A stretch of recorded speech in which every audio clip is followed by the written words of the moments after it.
the ideal I possess is a highest point of transcendence. Let's carefully describe this highest point using the words of philosopher Merab Mamardashvili. He says that when a person grows into an independent subject, they are, in essence, alone. I'm quoting here, perhaps not entirely precisely, relying on my memory, but staying close to the original meaning. In one of his last interviews, Mamardashvili said that this solitude should not be understood as a lack of friends. It should be understood as meaning your true conversation is not with them. Rather, your conversation, as Mamardashvili says, and here he quotes Osip Mandelstam, one of the poets he deeply admired, is with a distant interlocutor. This highest point of transcendence is truly where the philosopher's courtesy lies, and he states, I never called him God for myself, although it's likely a reference to a truly supreme point of perfection. He even said, I am devoid of mystical ecstasy, and as a Georgian by nationality, observing Georgian etiquette, I cannot allow myself such mystical experiences. But with whom did he converse? He conversed with philosophers of the past, and what did he do? He, as it were,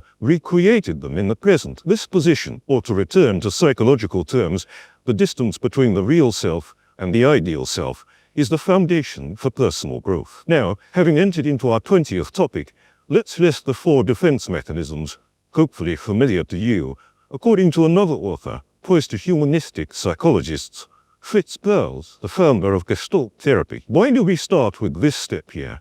Because the path to the initial stages of personal growth is also quite distant. To embark on this path, one must, as it were, step out of the social hole while still remaining within it. One must feel the boundary between oneself and the social whole, and enter into productive dialogue with others. Pearls notes that we can identify 4 stages in such development. Each stage is also an obstacle along the way, but it's an obstacle that should be understood as reality, as something that already exists, and accepted as such. The first stage, according to Pearls, is called pathological confluence or fusion, where a person cannot yet feel a distance between I and we. The absence of such distance prevents them from truly understanding their own impulses. They confuse their own impulses with those of others, and this leads to the second stage, which is called retroflexion, turning external impulses back onto oneself. Note that turning others' impulses back onto oneself formally appears as taking responsibility, but in this case,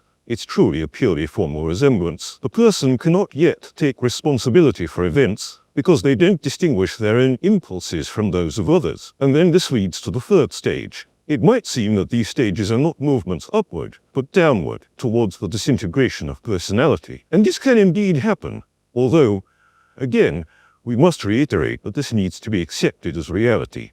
The third stage is introjection, which means internalizing others' impulses into one's own personality without processing them. This happens in such a way that many traits of one's own personality become redundant. And then comes the fourth stage, from which, paradoxically, personal growth actually begins, or rather, can begin. This is the stage of projection, projecting any of one's own traits onto others. And as we know, projection is the condition first for external and then for internal discussion of these traits. Both Fritz Perls and Carl Rogers are known to us as the creators of group psychotherapy. It's group therapy precisely to provide as many opportunities for projection as possible. With this initial situation prepared, we now move on to the next topic, topic 20, personal growth.